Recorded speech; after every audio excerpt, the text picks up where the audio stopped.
Hello my dear fellow वेटरनेरियंस।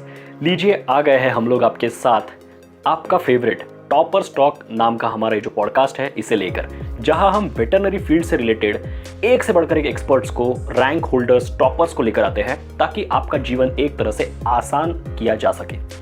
तो इस knowledge packed podcast में आज के हमारे जो गेस्ट है वो है डॉक्टर वरुण, जिन्होंने HPSC VO एग्जाम में 26th रैंक को हासिल किया है और वो भी सिर्फ वाइज IAS अकेडमी के लेक्चर्स को रिटेन करके। तो देखते हैं कि कैसे किया है डॉक्टर वरुण सर ने ये करिश्मा आज के एपिसोड में। So a very warm welcome to you sir. और आज आप हमारे साथ में संडे के दिन भी टाइम निकाल कर आपके बिजी शेड्यूल में से हमारे साथ जुड़े हैं, इसके लिए सबसे पहले very big thank you to you. और सर मैं आपसे एक रिक्वेस्ट करूंगा कि आप बस अपना एक ब्रीफ इंट्रोडक्शन दीजिए। First of all, thank you to give me this opportunity to introduce myself. My name is Dr. Varun. I belong to district Kurukshetra. I did my UG from IIBR Bahawalpur Rohtak. After that, I have also done PGD in small animal clinical practice from Gadwasu. And I have also done job in multi-specialist hospital Max Vet in Delhi. इसके बाद फिर मैंने कुछ दिन का से time लिया, जब ये जैसे जॉब के जो फॉर्म निकले थे जब उस टाइम BSc 2024 में, तो फिर मैंने इसकी तैयारी करी 2-3 मंथ्स के लिए। उसके बाद तो मैंने उनसे टाइम ले लिया था मैक्स वेट हॉस्पिटल से कि इसकी प्रिपरेशन के लिए मुझको बीच में टाइम चाहिए। फिर आपने एग्जाम कौन से ईयर में दी और आपका रैंक क्या आया था? I got 26th rank in this exam, BS exam in 2024, and इसी में सर 2024 में अभी सर जस्ट एग्जाम हुआ था BS का वैक्सीनेशन, जैसे आपको पता है ये सब चीज का बात। तो सर आपने प्रिपरेशन कहाँ से की थी? आपने कोई कोचिंग ज्वाइन की थी या सेल्फ स्टडी की थी आपने? जैसे मेरे को अपने फ्रेंड से पता चला था इस चीज के बारे में, वाइस IAS के बारे में, और फ्रेंड से पता चला था, और साथ में जो डॉक्टर अंकेश बिस्ला जी हैं वो मेरे सीनियर रहे हुए हैं, वो 2012 बैच के स्टूडेंट हैं, तो वो मेरे से 1-2 साल आगे थे इस चीज में। तो मेरे को कहीं अपने फ्रेंड से पता चला था कि उनकी एक एकेडमी भी है वाइस IAS के नाम से, और जो उनके ब्रदर थे वो भी सिलेक्टेड हुए हैं IAS एग्जाम में, तो उन्होंने भी अपना क्लियर किया है, तो इसलिए मेरे को इस चीज की नॉलेज वहां से मिली। तो फिर आपका वाइस IAS के साथ में जुड़ने के बाद आपका एक्सपीरियंस कैसा रहा? आपको किस तरीके से हेल्प हुई यहाँ पर? मेरा एक्सपीरियंस बहुत अच्छा रहा क्योंकि इन्होंने जो जितना भी सिलेबस था ना वाइस IAS ऐप ने, सारे सिलेबस को एक कॉम्पैक्ट कर दिया, मतलब शॉर्ट में कर दिया था हर चीज को बहुत अच्छे तरीके से, कि जिससे हम अपनी रिवीजन भी इजीली कर पाए। एक इस टाइप का सिलेबस बन गया था सारा, कि इससे हमको बहुत नॉलेज मिली। और साथ में जो लेक्चर्स लेते थे डॉक्टर अंकेश बिस्ला लेते थे और अदर जो प्रोफेसर होते थे इसमें, उनके लेक्चर भी बहुत अच्छे होते थे, कि जैसे जो वो लेक्चर लेते थे 60-70% तो हमारा लेक्चर पे ही कंप्लीट हो जाता। तो उसके बाद जब हम रिवीजन करते थे तो वो और ज्यादा क्लियर हो जाती थी, और ये इतने अच्छे नोट्स थे कि हमने काफी बार इनको रिवीजन किया, जिससे हमारा रैंक थोड़ा अच्छा बना। जैसे आपको क्या लगता है कि मतलब जैसे अभी ऑनलाइन फॉर्मेट में आपने ये कोचिंग लिया होगा, और जो एक्सेसिबिलिटी है, क्या ये एक बड़ा क्राइटेरिया है? और जो फैकल्टीज थे, मेंटोर्स थे, जैसे आपने डॉक्टर अंकेश बिस्ला सर का नाम लिया, तो क्या वो आपके लिए हमेशा अवेलेबल होते थे?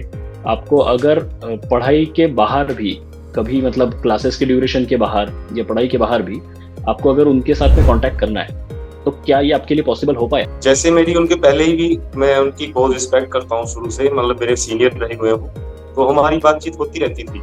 कभी जैसे मेरे को कोई डाउट होता था तो मैं डायरेक्ट कॉल भी कर लेता था और मैसेज भी कर देता था, तो मेरा हर बार रिस्पॉन्स बहुत अच्छा रहता था उनके साथ। जो भी उन्होंने एक्सपीरियंस दिया तो बहुत अच्छा ही दिया, मतलब बहुत बढ़िया गाइडेंस देते हैं मोस्टली।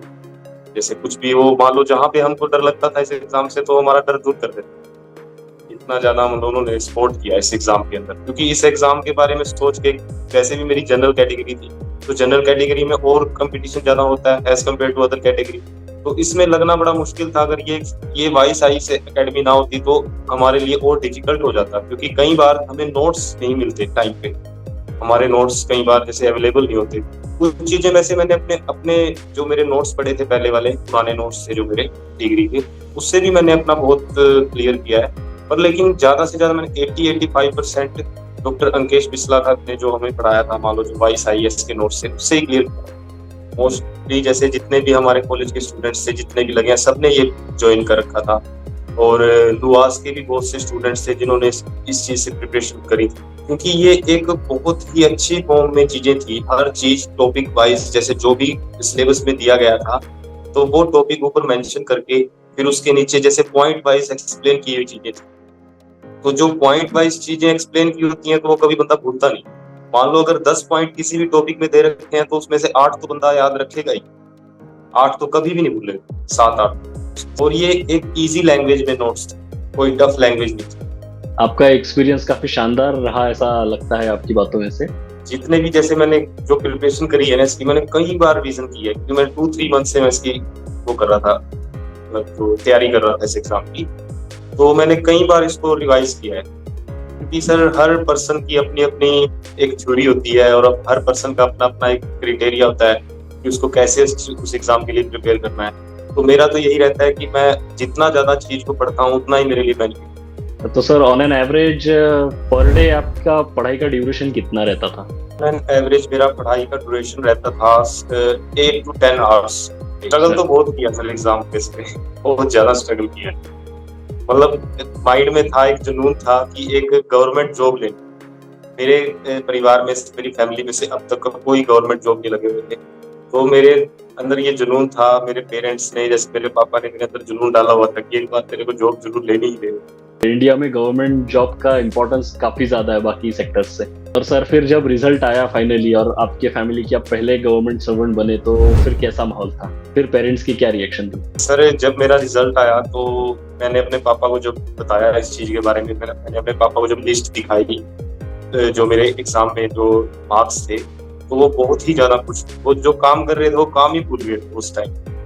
वो इतने लीन हो गए थे इस चीज में कि उनको बहुत ज्यादा खुशी मिली थी। मेरे पापा को मेरे से भी ज्यादा खुशी मिली। शायद मेरे को भी इतनी खुशी है जितनी मेरे पापा को खुशी है। अगर वाइज IAS एकेडमी ना होती, डॉक्टर अंकेश बिस्ला सर के बनाए हुए कॉम्पैक्ट नोट्स ना होते, तो एग्जाम का जो डर है वो और ज्यादा बढ़ने लगता। सही बात है, सही बात कही है डॉक्टर वरुण सर ने आज हमारे इस पॉडकास्ट में। और देखिए यही होता है एक्चुअली वाइज IAS एकेडमी से जुड़ने के बाद। अनसर्टेनिटी, एग्जाम का डर, कंपटीशन का डर, सब कुछ यहाँ आके समाप्त हो जाता है, क्योंकि हम बैठे हैं इसीलिए ताकि आपकी जो प्रिपरेशन को और आपकी लाइफ को यहाँ पर आसान बनाया जा सके। स्ट्रेस फ्री मैनर में आप एग्जाम ना सिर्फ दे पाए बल्कि अच्छे रैंक के साथ क्लियर भी कर पाए। तो अगर आप एक सीरियस एस्पिरेंट है जो कि LSA, VO, ICAR, PG या फिर किसी भी प्रकार के वेटरनरी साइंस से किसी भी वे में जुड़े हुए हैं आप, तो सही जगह पर आप आ चुके हैं। आपको बस हमारे साथ जुड़ने के लिए हमारे फेसबुक, इंस्टाग्राम, यूट्यूब या हमारे वेबसाइट के थ्रू जुड़ना है और बाकी सब हम संभाल लेंगे, क्योंकि we know that it is the high time to be wise, so do not think twice.